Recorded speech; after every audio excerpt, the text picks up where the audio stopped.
And yeah, now I'm happy to introduce you, Paul, our guest for today's webinar with the title Strategy as Practice and the focus on Sociomateriality.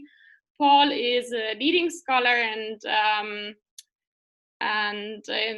very active in strategy research. He is particularly interested in strategy as practice research and theory development. So most of you probably know Paul already from his publications and of course his engagement in the SAP interest group.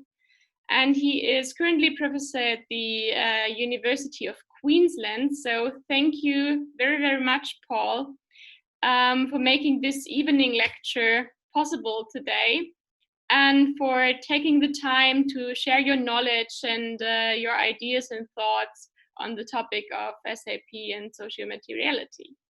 So the stage is yours. I will switch off my video as well. Thank you so much, Milena, and particularly for organizing this seminar or session, webinar, as it's called. And particularly thanks to everyone who made the time.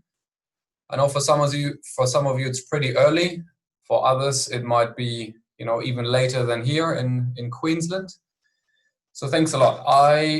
So how I would like to run this session, I'm a little bit, I guess, scarred having taught now via Zoom for the last 8 weeks, knowing that engagement is a bit difficult to gauge. But the purpose of today, hopefully I'm delivering on the promise of the title and the topic of sociomateriality, is to take you through different traditions and approaches to sociomateriality that are at least relatively prevalent and dominant across organization theory. So I'm starting off with a broad approach to, I guess, the different approaches to sociomateriality, and then I'm going to focus and zoom in on, well, how have these different approaches been manifested in strategy as practice? And what I am assuming is that most of you are also at least partially interested, if not already very interested and passionate about sociomateriality. So, I'm then concluding this session with a focus on, well, given the general approaches to sociomateriality, given the manifestations in strategy as practice, what are some potential insights that you can draw for your own research? Now, sociomateriality is, let's call it a hot topic, but it's also a topic that under a different label or umbrella term has actually been around, at least in organization theory and management theory and in other areas, for quite a while.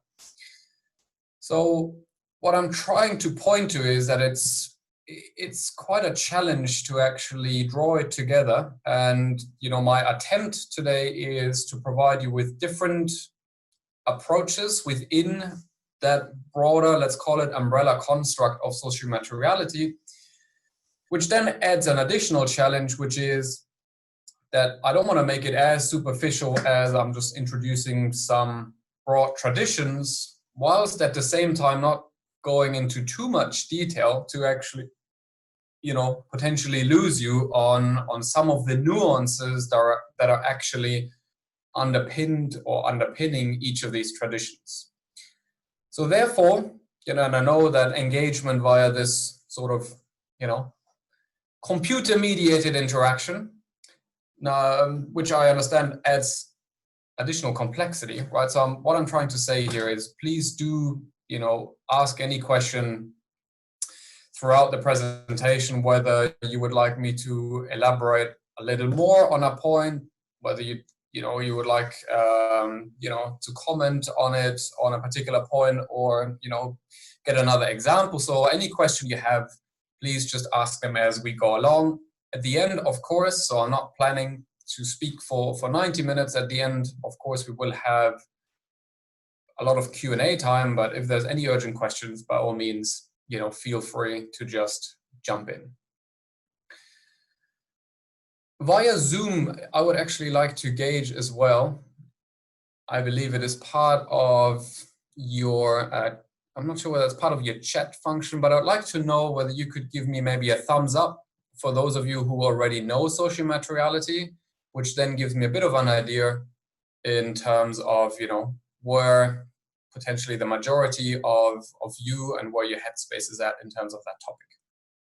That'd be great if you could just do that sort of in your own time, but relatively quickly, then I get a bit of an understanding of that. All right, so there are different traditions and approaches, and I know it's a hard sell, but I'll try it anyway. And the hard sell is, does it make a difference whether we write sociomateriality with a hyphen or does it not? So hopefully by the end of the session, you will know that this isn't just a potential misspelling or a potential variation of the same spelling, but that there is quite a lot of significance attached to whether there is a hyphen in between the socio and the materiality, or whether the spelling is actually combined. So each time, obviously I'm going, as I'm going along, I'm going to introduce this, if you like, the ontological significance, right? You might not yet be sold on, why the significance might be of genuine sort of concern. But therefore, each time in my presentation, when I use the hyphen, it refers to a specific ontological approach to the social and the material. And whenever I use it as a single term, then that connotates and signals a different ontological approach. But before we get to it, what are we actually talking about? So with social, what's probably easiest to understand, and I know that I'm violating some nuances here, but broadly speaking, when we're talking about the social, we're talking about and referring to the sayings, the doings. This is what Schatzky would call it. We would talk about, if you like, language or discourse. And then what's the distinction? A distinction in terms of the material is around heuristics. It is around tools, but it could also include physical arrangements, right? Physical arrangements as in desks, as in computers, as in, physical buildings, infrastructures. So the topic of social materiality, what it engages with is what most of us in our daily life, right? If we are just switching off quickly our hats as researchers, what in a daily life we take for granted, right? If you are grabbing breakfast, you're, entering the kitchen because that's a location where you find whatever you need, usually to feed yourself. So my point here is that the topic of social materiality engages with something in our daily life that is very taken for granted. But from a research perspective, especially in management and in organization theory, the question could become, well, why do we or should we pay attention to, say, materials in the first place? Or why should we pay any attention to the combination of, if you like, how we go about our lives with regards to, drawing on the particular tools, equipment, materials, whatever you might want to call it. So the point of interest around social materiality, and here I'm drawing on Wanda Olikovsky's work, not that she was the first one to coin it, but the term sociomaterial and sociomateriality is a relatively new one. I mean, new, some of you might laugh, right? I'm pointing to a 2007 reference. But we're, engaging with philosophy and philosophers that have been looking at similar issues over the past 100 years. New still somewhat qualifies. So what it is looking at, the social material dimension, is the constitutive entanglement of the social and the material. So as we go along, by the way, I'm not intending to, just throw very initially, potentially, if you're new to this topic, very seemingly esoteric terms. So the question here about the constitutive entanglement, what it refers to is, which is the core premise in terms of the core assumption of the social material without the hyphen, and I'm going to repeat this as we go along, is that the social and the material cannot be separated. They cannot be separated conceptually, neither can they be separated analytically. And it is exactly between that conceptual and the methodological and analytical separation where that hyphen between the social and the material comes back in, even though, and this is one of the challenges that are very, very often encountered when trying to do research and to write up research in the tradition of and in line with social materiality, where the challenges arise, where the challenges around inconsistencies creep in. All right, so what I'm trying to point at here is that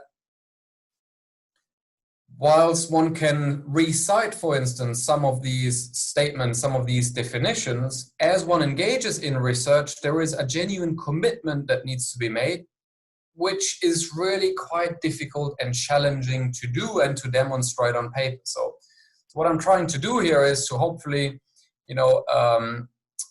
raise enough awareness and hopefully a bit of appetite for what is to come, which is around, well, it might be intuitively straightforward to write about and to, if you like, conceive of the world as in a constitutive entanglement, but to do this is actually very hard.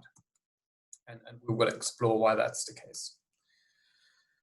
So, to build on a few more definitions here, so sociomateriality, if you like, the concept here is, defined on the basis of the second bullet point, the constitutive entanglement of the social and the material. But social materiality is also a perspective, a perspective in a sense that, there's different ways that one can look at that very constitutive entanglement, which is another challenge in a good way that one needs to be aware of. And this is part of my talk today, which is to introduce several of these different perspectives, each of which has a different focus and emphasis. So the question is not about, is this better or is it worse? But the question is simply about consistency and being aware of which perspective does one take on social materiality.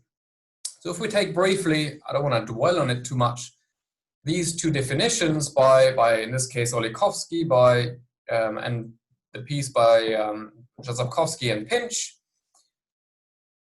I selected them because they provide you with hopefully that very sort of additional understanding if we're drawing on the distinction between the social and the material and how that actually matters, how it matters in terms of how one defines, in the first instance, as in Olikovsky's instance, how one defines and looks at organizing. Right? And Jozefkowski and Pinch's paper looks not just at strategy, but organizations and social phenomena more broadly. Right? So the point I'm trying to draw out here is that a focus on sociomateriality, right, is not limited to the phenomenon of strategy or if you like, different phenomena related to strategy. Nor is it related to just the phenomena of organizing, right? But each of the social phenomena that, social science or social scientists, more broadly speaking, that we study, they can be looked at from the perspective and by pursuing a focus on sociomateriality. Now, the point really around the concept and the perspective is quite a critical distinction, I find. Why? Because whilst, and I did this obviously to entice you earlier, which is that social materiality is a hot topic. But by studying hot topics, one sometimes, could run the risk of potentially not being made aware of the different nuances that make it actually quite difficult to engage in this conversation, the conversation about a hot topic. So the concept of sociomateriality, as I already said, it is relatively new, but, and this is I find a quite an important but to consider, the conversations to bring together the social and the material and to focus on it from a research perspective, that is not very new, if you like. So what is quite potentially difficult but equally intriguing to consider, which is what I'm going to focus on next, it is to tease out the different perspectives and to understand what is the origin in terms of the ontological underpinning on the social and the relation of the social and the material, but also what is the tradition in terms of, is it within the discipline of anthropology, is it in the discipline of sociology or potentially philosophy, that a particular perspective originates from. So sociomateriality, yes, it is a new concept. It is, I find, very exciting. It is new in organization and management theory in particular because the material dimension has been overlooked for a very long time. And after the after the strong focus on the linguistic term, the strong focus on discourse, on narratives, on language, realization has crept in that the materials have actually been neglected, or the focus on materials and its influence, we're now speaking about strategy or organization theory, that has been neglected. So then, under that broad umbrella, different perspectives were drawn on in order to, and which then culminated in what is referred to as sociomateriality. But again, sociomateriality, just like practice theory, it is not actually standing for one single perspective, or it is one particular concept that is just comprised of, several, if you like, constructs that immediately fit into it. So what is crucial to consider, and hopefully I'm able to get that point across, and I think through examples further on, I will be able to hopefully illustrate what the actual, if you like, significance or different emphasis is of the first core premise here, which is that the social and the material, they're entangled. They're, if you like, indistinguishable. Of course, some of you might ask the question, especially, in this Zoom session that we're currently having, we are separate, right? We as human beings from actually, in this case, the computer that we're currently engaging in. However, the focus that social materiality and that the constitutive entanglement that focus offers is not to look at, in this case, me or you as individuals and, if you like, technology such as Zoom or a computer as separate, but to look at, well, we are currently in a conversation. We are currently engaged in, let's call it, a particular practice. So the focus, therefore, is no longer on, let's say, me, initially the presenter, or you, the audience, but the focus, right, from an analytical point of view, is on what we're actually doing, what is being co-created, if you like, by you having logged in, by me being here, and on the basis of the mediation of this laptop. Now, the point of significance that I'm trying to point to is that interdependence, right? This is where that hyphen between the socio and the material still comes in. Interdependence, right? And looking at the relationship between the social and the material as interdependent, that might at an ontological level suggest that they have very similar status, but at an analytical level, they're still separate. Now, interdependence, right, which shares at an ontological level some similarity to the constitutive entanglement, which means that nothing could actually be separated, even analytically speaking. That is very different to the point of view that prior research and, if you like, ontological assumptions have posited, which treat them being the social and the material, as independent of each other. Right? And with independence here, what am I referring to? I'm referring to that very strong entitative thinking that would suggest that things, objects, they have very discrete characteristics, and it is these characteristics that determine their use, and on the basis of that, they influence behavior. Right? This is an assumption, that assumption of, you know, an object, for instance, having discrete characteristics which then influence behavior. That is a view that is being rejected and challenged by the notion of sociomateriality.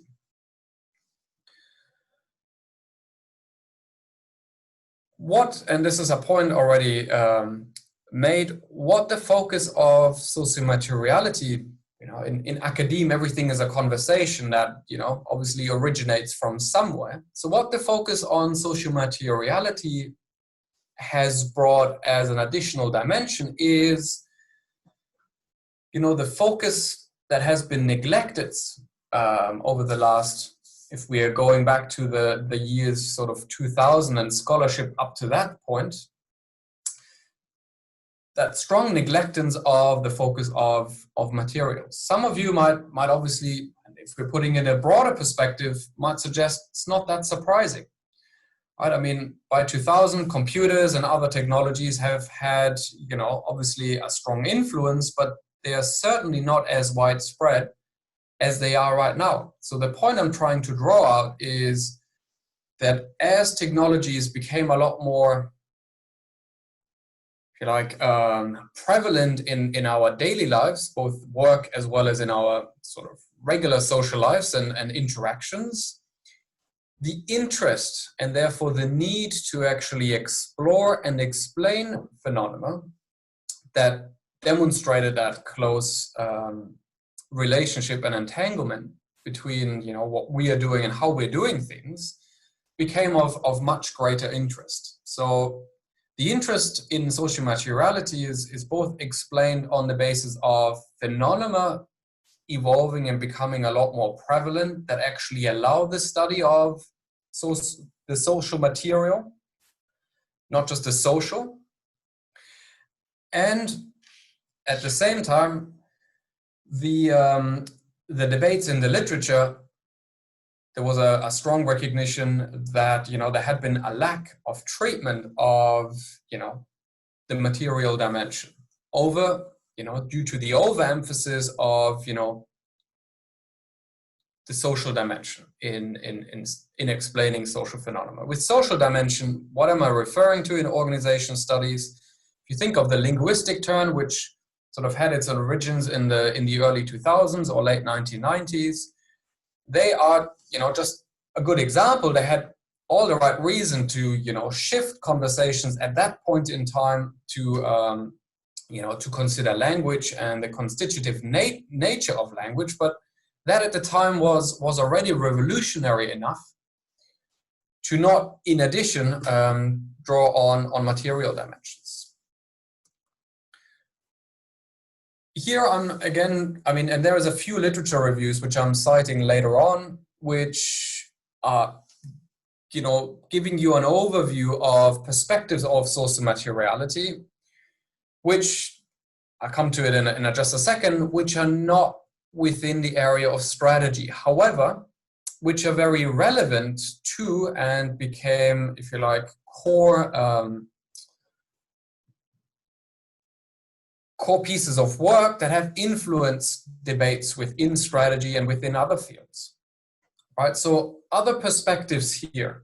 With other perspectives, I mean the focus, for instance, on just the material agency and the very entitative view of these material or characteristics of objects and materials. That has been, by Olikovsky, it's been referred to as a technocentric perspective. Another review, for instance, by Paul Leonardi and Stephen Barley in 2008 within the Academy Management Perspectives, they would look at determinism as one of these other perspectives, which, right, Sociomateriality and the focus rejected and was a response to. The argument, right, that builds on the emphasis on the social is the human-centered perspective, which had taken dominance in the field of organization theory or management. So what have I been trying to do, if we briefly recap just at this point? What I wanted you, and hopefully haven't lost you because there's obviously nothing yet about strategy in here. But what is crucial to consider is that, as I suggested, the focus on sociomateriality goes way beyond, let's say, the relatively and relative in just in broad conversation speaking, in relation to sociomateriality, in relation to turns that happen across various research streams and fields. Now, it may not be, I mean, if you know Wanda Olikovsky's work, you may not be that surprised that a lot of the emphasis and, if you like, the leading sort of considerations on sociomateriality, they have come from the field of information systems. Why would probably not be that surprising? Because the focus, for instance, of the technocentric perspective, that had dominated and probably still somewhat dominates the field of information systems. So what the focus on sociomateriality offers in that field is very, very, very radical. However, sort of achievements to actually explore those new avenues within the field of information systems then had wider relevance and implications for the field of organization theory, organizational studies, and also strategy, right? So what I'm trying to point you to in the first part of the presentation is these broader trends which go, trends that gave rise to an interest and furnished, research agendas on sociomateriality, which go beyond strategy. So this is, a table I pulled out from one of the first literature reviews on sociomateriality, which depicts, as you can see in sort of the years of citations in the examples at the bottom of the table, it depicts over time the shift towards and the recognition, from your very technocentric, from that very entitative perspective, to the human-centered social constructivist perspective, which gave rise to an initial interest and consideration for materials, but still separating the social from the material. And then it shifted, as illustrated in research stream 3, it shifted to that constitutive, or to considerations of the constitutive entanglement.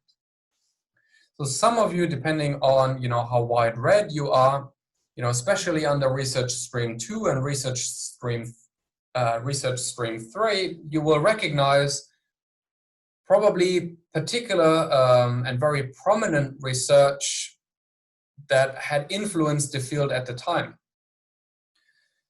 So if we just briefly recap, so this table here is basically a summary what I've tried to to allude to in terms of the different traditions that currently exist in terms of research stream 1 that treats the social and the material as independent, as, if you like, as independent entities with very objective characteristics that can be studied, for instance, on the basis of independent and dependent variables, because they can be defined as having discrete characteristics. So then one of the early work here in research stream 2, which some of you might have been asked to review, for instance, or read as part of doctoral courses, which is Steve Barley's work that looks at the introduction at the time of a new scanning technology of radiographers. And he had used Anthony Giddens' principles from structuration theory to actually demonstrate, more broadly speaking, that the impact of that new technology on the type of work was actually one that shifted the power dynamics. So it had very little actually to do with, if you like, the functionality of the original technology. So what this gave rise to over time was a recognition that to understand and to study, and therefore to explain, in this case, right, you can also see the the rise of new technologies such as computers or other technologies influencing work more and more, that has given rise to broader perspectives, and on the basis of broader perspectives, as in, for instance, the application of structuration theory, to recognize that the influence of technology on everyday practice goes way beyond just the actual functionality that might be inscribed within these objects.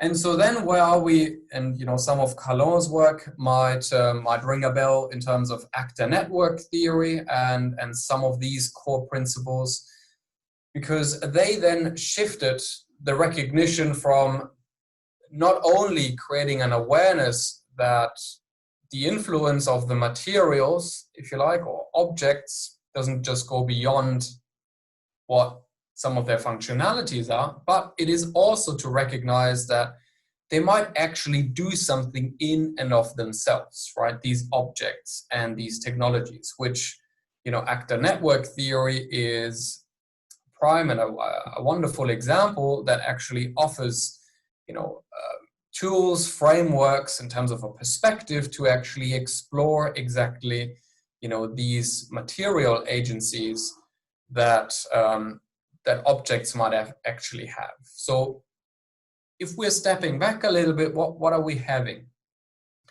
We're having what we're looking at here is an initial appreciation under research stream 1 of materials. Materials, especially in some of the earlier work, machinery, technologies used in manufacturing settings, they have a direct influence, for instance, to make work processes more efficient, streamlined, and so on and so forth. So therefore, the efficiencies are being generated right along that line of thinking by creating and designing better technologies. Then in research stream 2, that very direct relationship between, just one way from social to material, that became a two-sided arrow to recognize at least that, it goes in both directions. That also the implementing and doing things with these new materials actually also has an influence on the social life. But the double-sided arrow really came in terms of the social recognition, mutual recognition, constitutive entanglement of and approaches to study it between the social and the material really then came in, on the basis of, for instance, here, Andrew Pickering's work, Mangle of Practice, or, Latour and Calon's work on actor network theory, which then has influenced other lines of research. Are there any questions at this point? I know I've been talking for over half an hour, just on, I guess these are the basics of, that need to be considered when engaging in research on social materiality.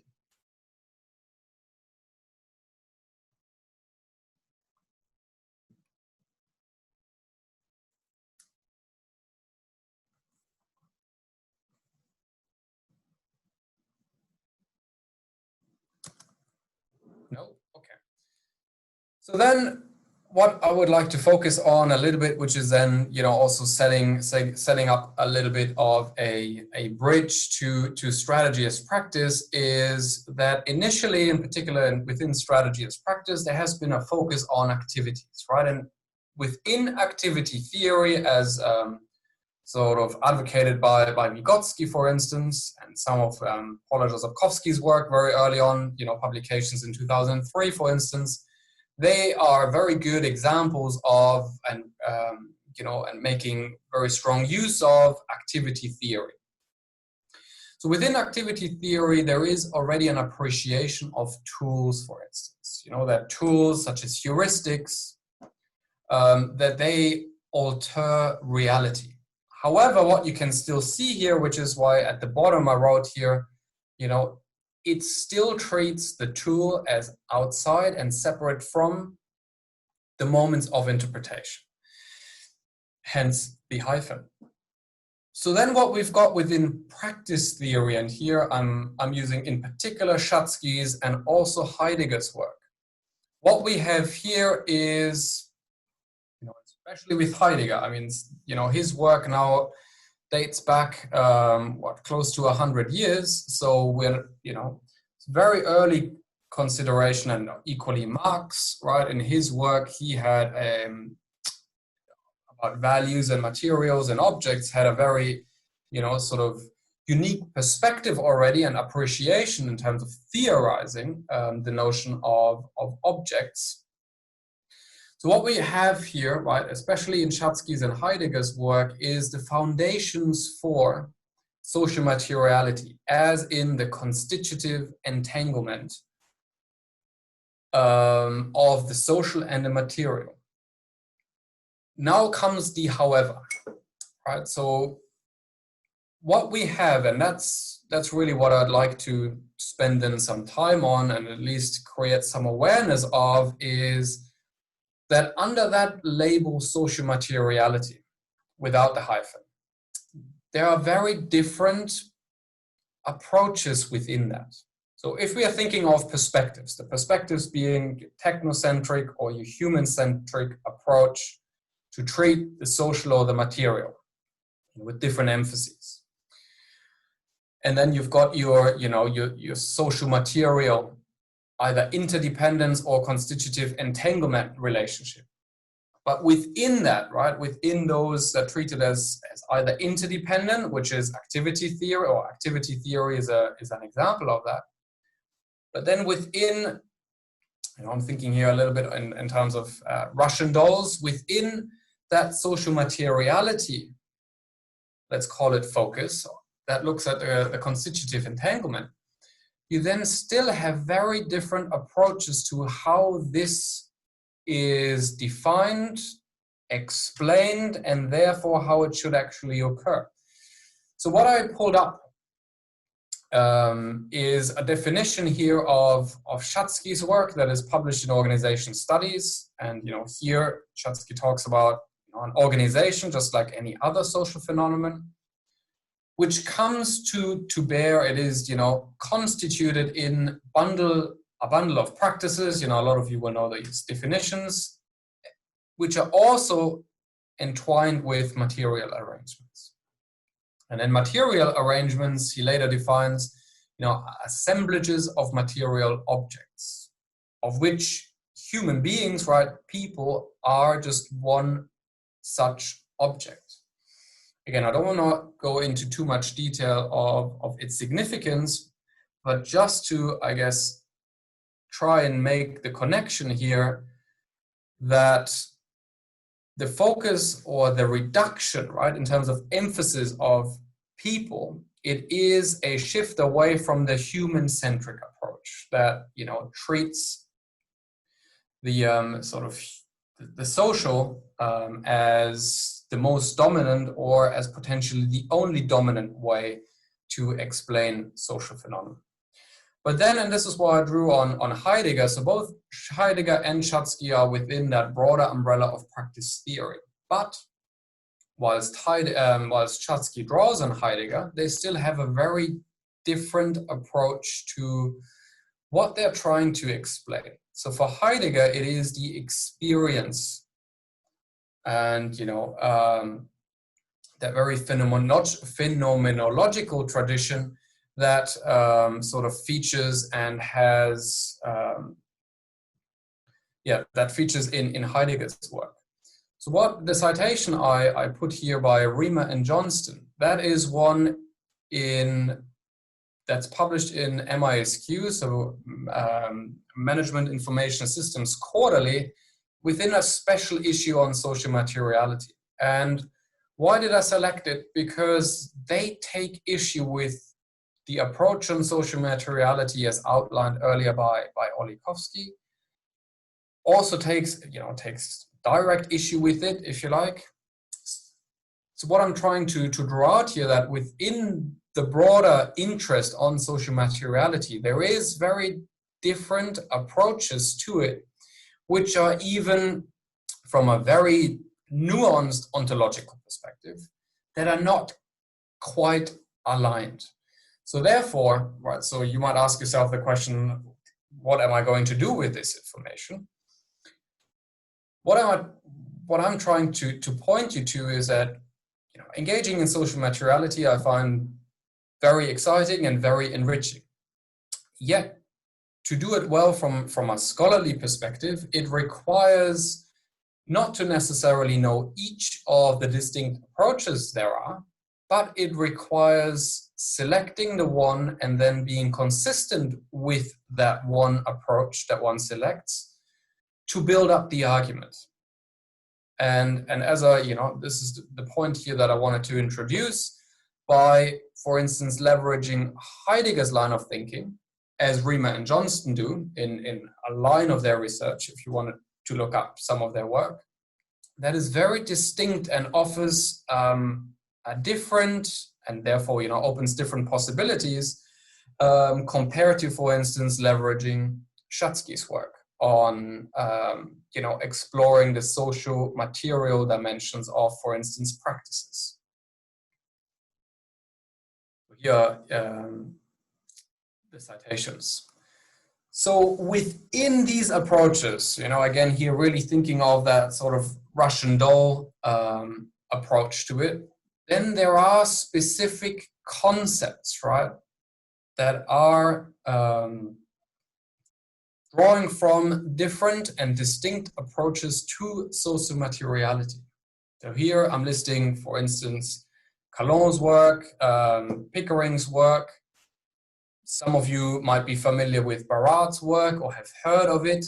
Each of these, right, take Barat, take Heidegger, take Schatzky, Pickering, Calon, just to name a few, each of these, of their work, they agree at some level that the social and the material are constitutively entangled, but their explanations of, and if you like, their respective constructs and concepts that they are leveraging and introducing is quite distinct. And because of this distinct nature, it is actually quite difficult to do a broad brushed approach or a mix and match approach, as it's often done in scholarship in management and org theory. I guess it's not dissimilar in other fields. That's just what makes it quite difficult. So one source which is not, potentially coming to immediate attention is an edited book by Paul Leonardi, and in particular the chapter 1 by the editors, where they are going through several concepts that have been employed and used in the literature, such as affordances, entanglement, and to actually draw out some of the original definitions, the original intent, but then also drawing out by juxtaposing these in how different they actually are, and within that difference, what they actually offer, each in their unique way in terms of these concepts for researchers to do. I mean, it does draw primarily from information systems research, but as probably no one would dispute, given that they are leading this debate, it is most accepted in in strategy scholarship to draw on it, or even in organization management theory to do that. So now, having introduced all these different traditions, I then would like to spend, as I suggested, and which is why you have obviously joined today, is to introduce the different manifestations within the strategy as practice research. But what's really crucial, this is why I did spend quite a bit of time on introducing different traditions and approaches. Strategy as practice, just like other areas of research, they draw on these distinctions and novel, if you like, introductions to sociomateriality in order to foster research in strategy. But it is that fruitful engagement with this other field which has opened a lot of these opportunities, right? So if you're thinking pragmatically, if, for instance, you are sending a paper on sociomateriality in strategy to a particular journal, say Organization Studies or any other journal, you might get someone who is an expert in the field of sociomateriality, potentially less in the area of strategy, but you might get an expert who is well familiar with these original traditions.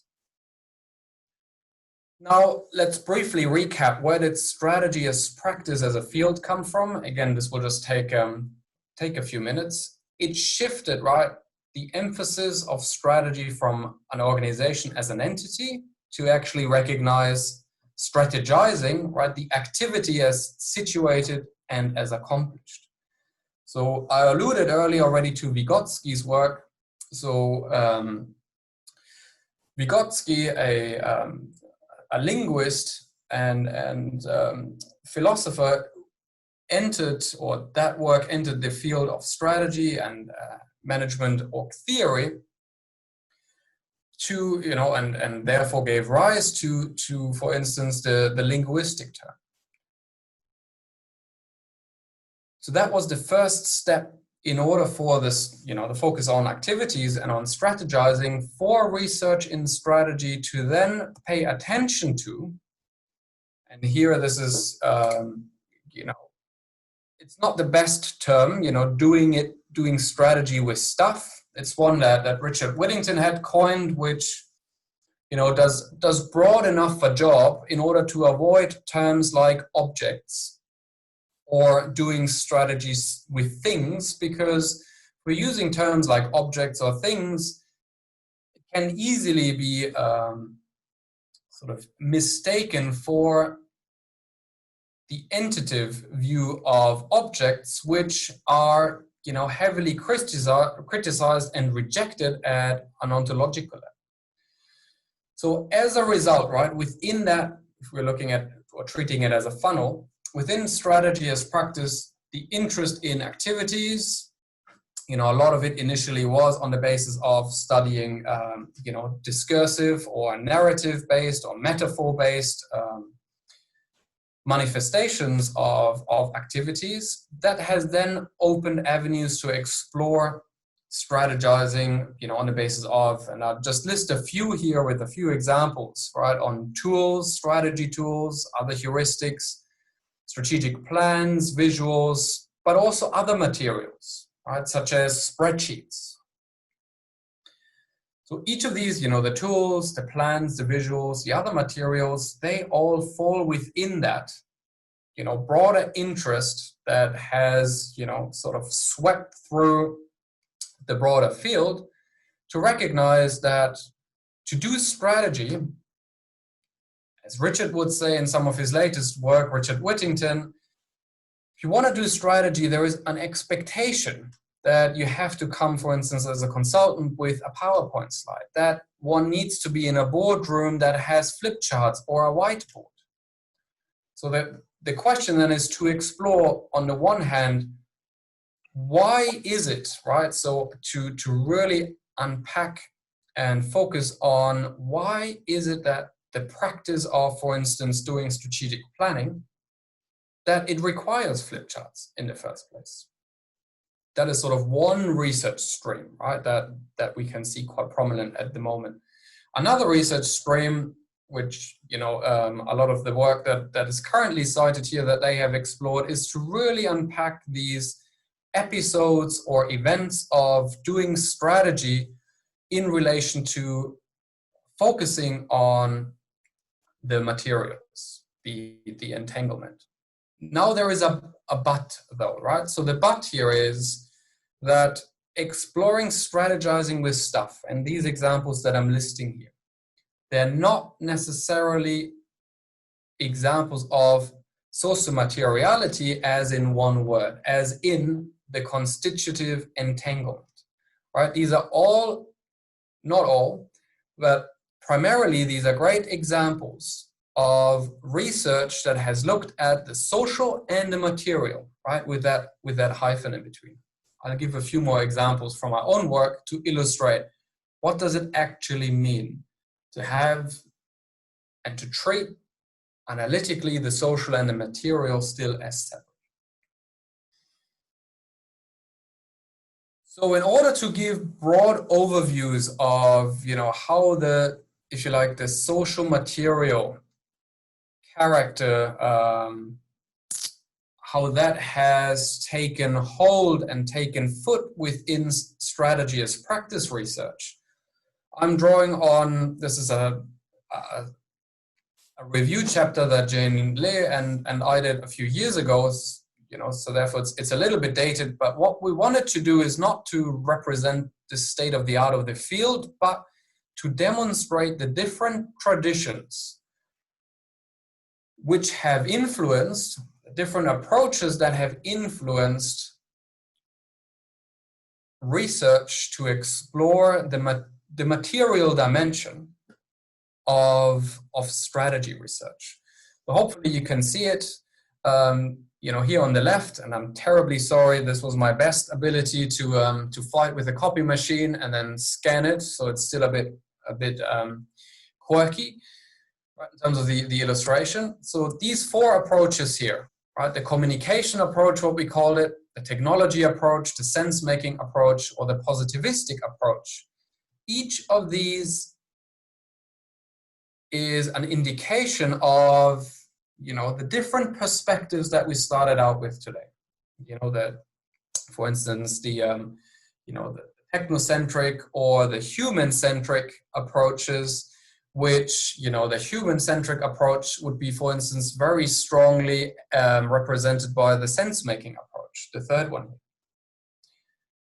The technocentric, some of that could, for instance, some of that would fall within the positivistic approach, because the technocentric approach is still within that very entitative view of strategy, which has also, again, it's not a better or worse, but it's also influenced and shaped the research agenda of strategy. So what you can see here is in the second column, the different theoretical backgrounds and, its alignment with degrees of materiality and levels of analysis. That's really to illustrate that each different approach to materiality offers researchers, a particular, let's call it, toolkit and lens to explore materiality. However, lumping them all together, which is exactly, sort of what was the target of this, the book chapter we did, and what I'm trying to, broadly speaking, the gist of my webinar today, it is to, draw out that there is very different traditions. Each of these traditions here would not be classified as sociomateriality, these four approaches to sociomateriality, but just to materiality.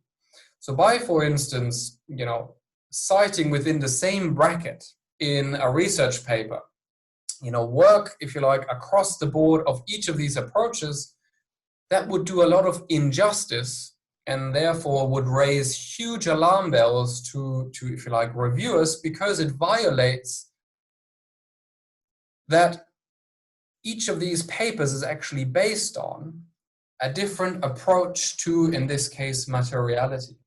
So So what is to be avoided, right? If we are sort of switching a little bit to, you know, okay, what do I get out of this? What is to be avoided is to lump potentially different approaches that have the label or the focus object or thing or material in its title or in its body of text, but to lump that together and treat it as they are taking the same ontological approach to, you know, the relation of the social and the material, which is not the case. So within strategy as practice, and, you know, there is, by no means am I, you know, proclaiming here the best way forward, right? Within strategy as practice, if you want to, you know, pursue that research, there's 3 special issues. See, there's lots of other work that you will, I'm sure, be already familiar with it if, you know, you've done your searches. But these special issues took a particular focus on, you know, especially the first one here in 2008, on actually just trying to get an understanding of what materials are we actually drawing on, or is the world drawing on when doing strategy. So the strategy, doing strategy with stuff, right? This draws from from that special issue in 2008, and from that point, further considerations, like initially conceptual and then ontological considerations, were being given to draw out that relation and to explore it more, if you like, through concerted efforts, that relation of the social and the material. Again, there are very different approaches that would feature within these special issues, but they give you a good insight or flavor of what, for instance, you know, actor network theory would offer to the study, for instance, of strategic plans. What would a visual analysis, for instance, what would that on strategic plans? So the same, if you like, social phenomenon, but a different lens, and what that offered researchers to actually say about the use, if you like, of planning and the implication of plans. And for now, the most recent special issue on materializing strategy was in the British Journal of Management, which reflected quite a lot of the debates from, for instance, the field of org theory and information systems, which was then taken to explore the phenomenon of strategy. So now we're entering, you know, the final part, and I'll keep it relatively short. I didn't want to start with this slide, right? This slide here really is sort of my plea. If you want to really get into sociomateriality, you need conceptual clarity. So everything I said previously was really to build up a case and hopefully give you enough, at least, of a roadmap to understand why is it so crucial to, if pursuing sociomateriality, to get an understanding of what are the different approaches, and then to do research aligned to and in line with that one approach or concepts. And the second, which is analytical clarity, then, and obviously conceptual and analytical clarity need to go together, which is what I alluded to at the outset of it, which is that using, for instance, the the definition of the social and the material as constitutively entangled, but then using an analytical tool or explanation as one might feel is appropriate, that then actually creates a lot of inconsistency and incoherence of, you know, that very statement or that very, like, ontological position of, you know, the constitutive entanglement with what one is actually showing or doing in the research. Okay, to make this a little less abstract, let us focus on that statement. So that statement here by Jarzembowski and Pinch is a plea, as you know, a recommendation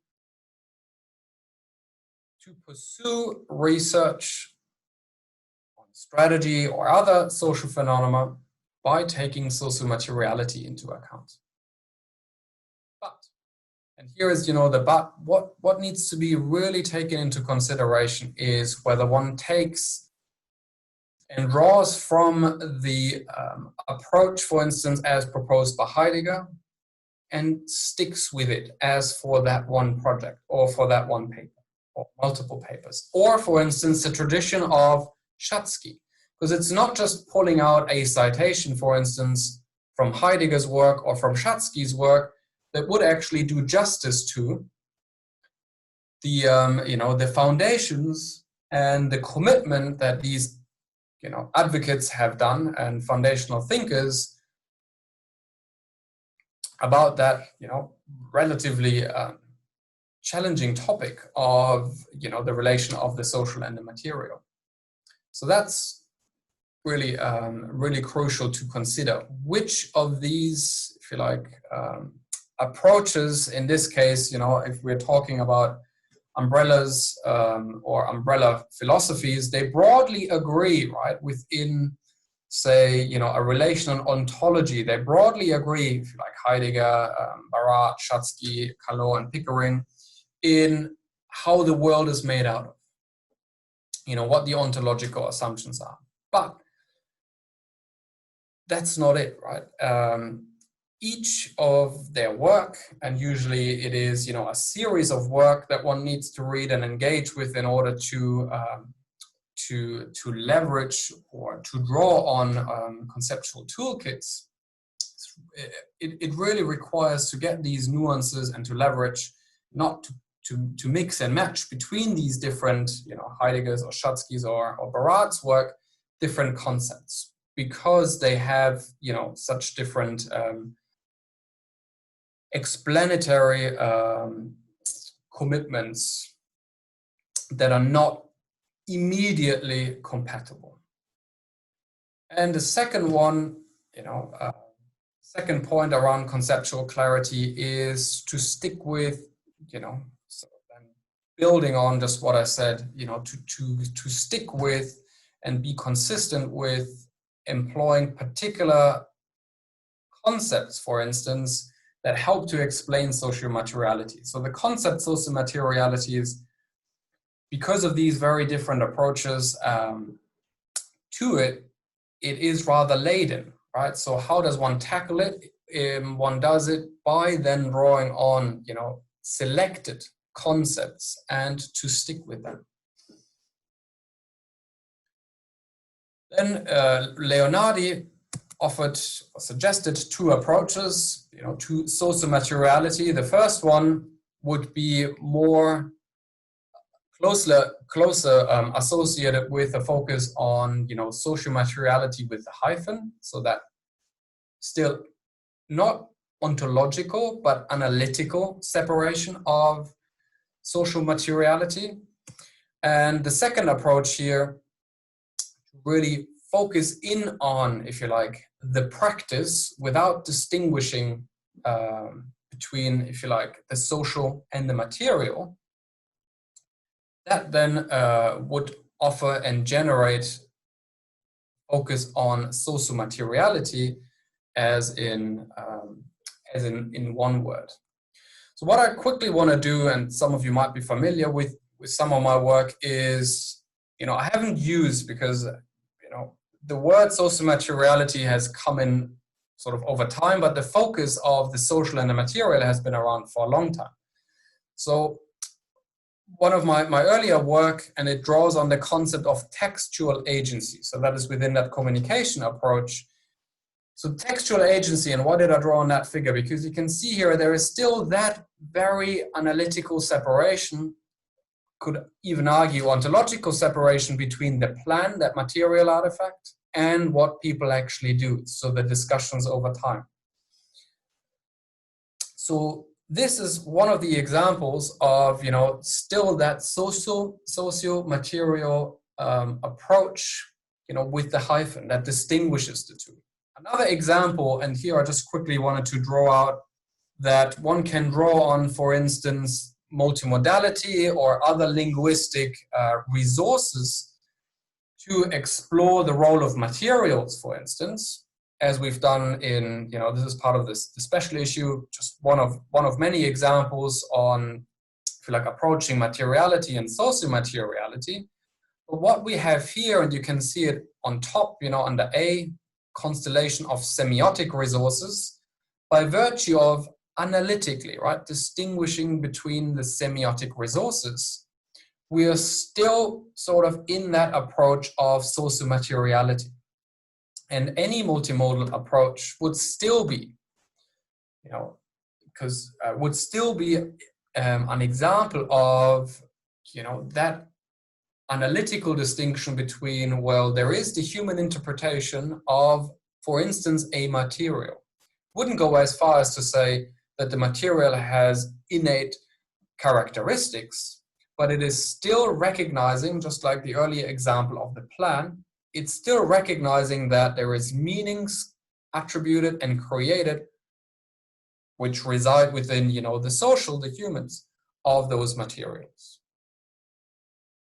So I'm not suggesting this is the best example of sociomateriality, but within my work and our work, what comes close to a sociomaterial approach is, if we're focusing here on the left, the different practices, physicalizing, locating, enumerating, there is a focus on the practice, which no longer is that distinction between.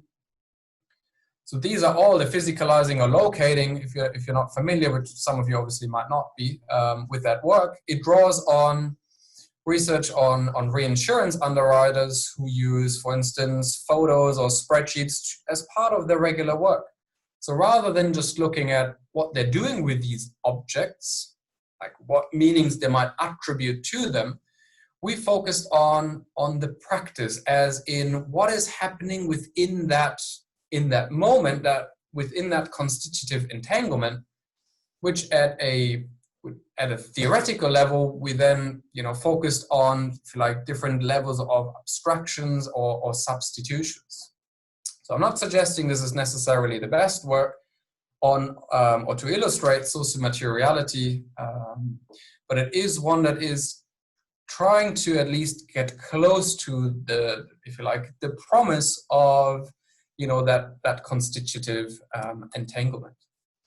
So now, and I'm mindful of time, and this is my final slide, I'd like to invite you to either reflect or to ask questions. I just threw a few together, which I assume you might have. But before I address these questions, I'd really like to engage you and open the floor. And thank you so much for all of you to have stayed.